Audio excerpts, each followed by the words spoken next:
अस्सलाम वालेकुम एवरीवन, कैसा हाल है आप सबके। मैं आपने मेरी एक वीडियो देखी होगी Eid day 2 kids and my heart vlog number 11। अच्छा, उस वीडियो में मैंने एक, अगर नहीं देखी तो जाके देख लेगा, मैं एक स्क्रिप्ट लिख रहा था। अब जो मैं स्क्रिप्ट लिख रहा था वो आज की इस वीडियो से रिलेटेड थी। So this video is going to be a guide for third year BDS students and before getting into the video I may recall three important parameters which I have stated before in the video guide for second year BDS students, and those parameters are number one your time management, very crucial again। भाई वक्त पे कोई काम नहीं होता है, ठीक है, ये ह्यूमन नेचर है। यहाँ पाकिस्तान में आप अगर किसी को बोलो ना कि 7 बजे किसी जगह पे पहुँचना है, ठीक है, इंक्लूडिंग मी, ठीक है, तो 7 बजे अपने घर से निकलता है, उस जगह पे पहुंचता नहीं है। तो इसी तरीके से वक्त से थोड़ा सा पहले पढ़ना स्टार्ट करना है ताकि at the end of the day burden ना हो, ठीक है। Number 1 is time management. Number 2 your syllabus और कोर्स सिलेक्शन।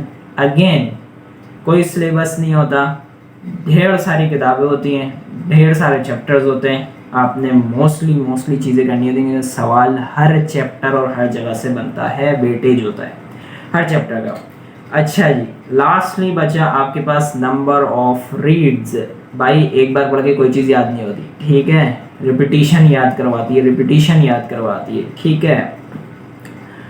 फॉर एग्जाम्पल आपने जब कोरोना वायरस के बारे में फर्स्ट टाइम सुना होगा ना, उसके सिम्टम्स किसी को भी नहीं बताऊंगे, ठीक है, बट इन अ मंथ और 2 it has been repeated in so many of numbers कि आपको चिट्टा पता होगा कि क्या सिम्टम्स हैं, चाहे वो मेडिकल रिलेटेड स्टाफ हो या मेडिकल रिलेटेड पर्सन हो या नॉन मेडिकल रिलेटेड पर्सन हो। तो 3 important parameters, time management, your course selection and lastly number of reads. तो हर स्टूडेंट की अपनी एक प्रायोरिटी होती है, ठीक है। जिसने 50 नंबर से पास होना है, ठीक है, वो 50% वाली मेहनत करेगा, ठीक है, आखिरी के 2 महीने में तैयारी करेगा, पास पेपर्स पकड़ेगा, ठीक है, क्लियर होने की कोशिश करेगा। बट हमेशा याद रखना जो गोल होता है, for example if you are making a goal for 70%, ठीक है, तो जो गोल होता है ना, ये नहीं कि आपने 70% का गोल बनाया और 70% ही अचीव हो जाती है। 70% अगर आपने सोचा है तो आपकी परसेंटेज आएगी 65% और 60%। इसी तरीके से आप अगर 90% का गोल रखते हो तो आपकी परसेंटेज आती है 80%, ठीक है। ये फैक्ट्स हैं, ये स्टैट्स हैं। अच्छा, इसके अलावा मैं बता रहा था कि भाई हर किसी की अपनी अपनी प्रायोरिटी है। 50% वाला अपनी प्रायोरिटी के हिसाब से पढ़ेगा, 80% वाला अपनी प्रायोरिटी के हिसाब से पढ़ेगा। इसलिए मैं बार बार जो नंबर ऑफ रीड्स का जिक्र करता हूँ, ठीक है। फॉर एग्जाम्पल आपने नंबर ऑफ रीड्स कम दी होंगी ना, आपको मेमोराइजेशन कम होगी, ठीक है।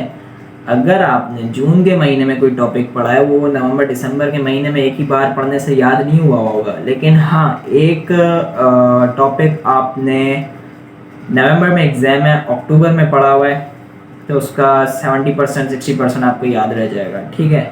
But it will not be comparatively good enough in comparison to the one who have given multiple reads to that specific topic, ठीक है। So now let's jump right into the video.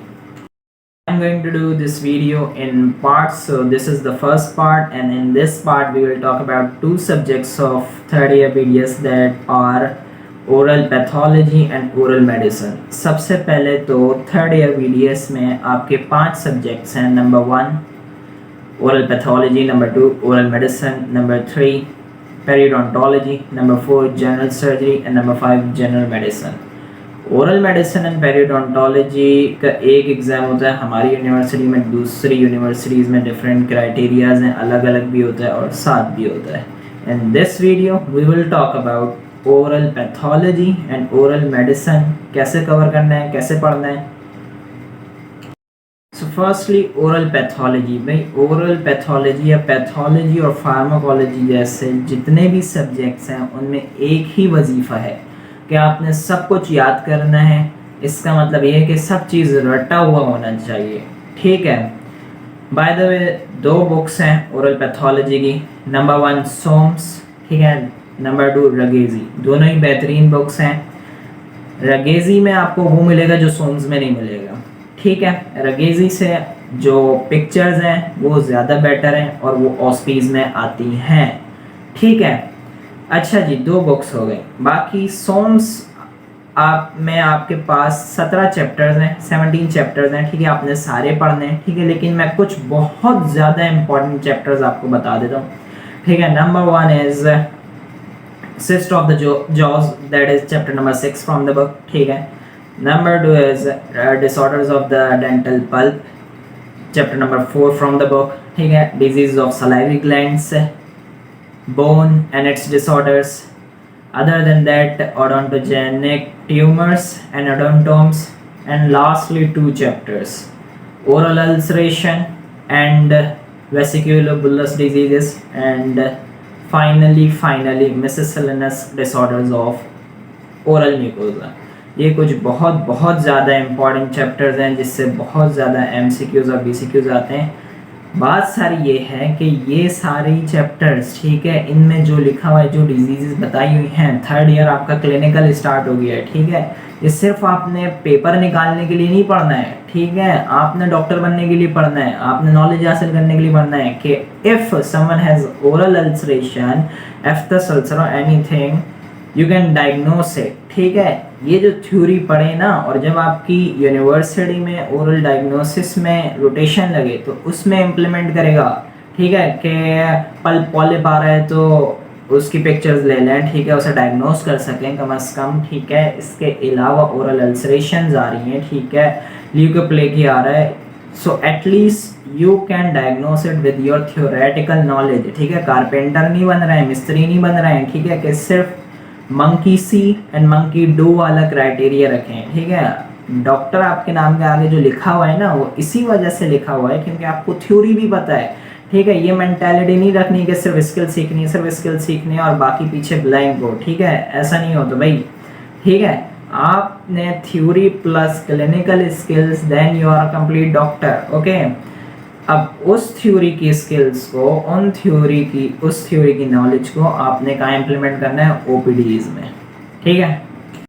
जैसा कि मैंने बताया, oral pathology याद करने वाला, रटने वाला सब्जेक्ट है, तो याद करने का सबसे अच्छा तरीका मैंने पहले भी बताया पिछली वीडियोस में, वापसी बता रहा हूँ, याद करने का सबसे अच्छा तरीका है कि नोट्स बनाएं, ठीक है। अब आपने नोट्स कैसे बनाने हैं, फॉर एग्जांपल कोई भी डिजीज़ है, कोई भी सिस्ट है, कोई भी अल्सर है, फॉर एग्जांपल OKC है, ओडोंटोजेनिक केराटोसिस्ट, ठीक है। तो आपने सबसे ऊपर हेडिंग डालनी है, ओडोंटोजेनिक केराटोसिस्ट, OKC, कोई भी डिजीज़ हो, कोई भी अल्सर हो, कुछ भी हो, ठीक है, कोई भी डिसऑर्डर हो, आपने हेडिंग डाली, उसके नीचे आप लिखेंगे उसके कैरेक्टरिस्टिक्स पॉइंट्स, और पॉइंट फॉर्म में ही लिखना है, ठीक है। Characteristic points, for example odontogenic keratocyst है, ठीक है। सबसे पहले आप ये लिखें कि भाई कहाँ होता है, लोकेशन क्या है, ठीक है। जैसे वो असेंडिंग रेमस और 3rd मोलर के एरिया में होता है, ठीक है। 9 की उसकी जीन होती है, गॉल्डन सिंड्रोम के साथ एसोसिएटेड होता है।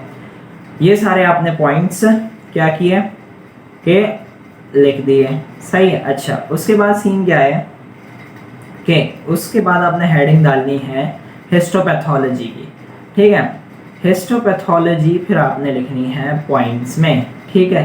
अच्छा, हिस्टोपैथोलॉजी जब आप पॉइंट्स में लिखेंगे तो जो चीज़ का बेनिफिट होगा, थ्योरी तो थ्योरी निकलेगी आपकी, ठीक है, लेकिन ऑस्पी में बहुत ज़्यादा हेल्प होगी क्योंकि ऑस्पीज़ में हिस्टोपैथोलॉजी बहुत ज़्यादा पूछते हैं। तो जब पॉइंट्स में लिखी होगी, पॉइंट्स में याद की भी होगी, ऑस्पी में या वाइवा में कोई पूछेगा, ठीक है, तो आप उन्हीं पॉइंट्स को जाके फर सुनाना है या लिखना है क्योंकि आपने याद ही पॉइंट्स में किया है, ठीक है। और वहाँ वो स्पेसिफिक पॉइंट्स मांग रहे होते हैं जो रिकग्नाइज करवा सके डिसऑर्डर, डिजीज़ या सिस्ट को। आपने नोट्स ऐसे बनाने हैं और कैरेक्टरिस्टिक पॉइंट्स में आपने एज भी ज़रूर डालनी है कि कौन सा सिस्ट किस एज में हो रहा है, ठीक है। तो आपने नोट्स ऐसे बनाने, और टू बी ऑनेस्ट जितने चैप्टर्स हैं हर चैप्टर के इसी तरीके से नोट्स बनाएं और आपकी थ्योरी और ऑस्पी इंशाल्लाह ताला बहुत अच्छे से गुजर जाएगी। इसके अलावा आपने एक काम और करना है, आपने ओरल पैथोलॉजी के बनाने 1 लाइनर्स, ठीक है, क्योंकि ओरल पैथोलॉजी का मोस्टली पेपर 1 लाइनर्स से निकल जाता है। 1 लाइनर्स आते हैं उसमें कि कौन सी डिजीज़ की क्या अपीयरेंस है, कौन से सिस्ट की क्या अपीयरेंस है, कौन सा सिस्ट की क्या एसोसिएशन है, जैसे मैंने OKC का बताया कि गॉल्डन सिंड्रोम से एसोसिएटेड होता है, MCQ आता है।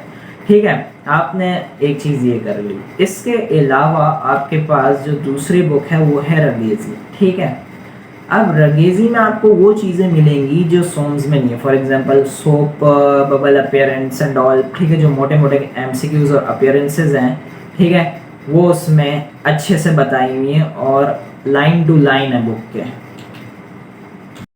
अच्छे से चीज़ें लिखी हुई हैं रगेजी में। ठीक है, और उसकी जो पिक्चर्स हैं उस पर फोकस करना है, वो OSPI में आती हैं।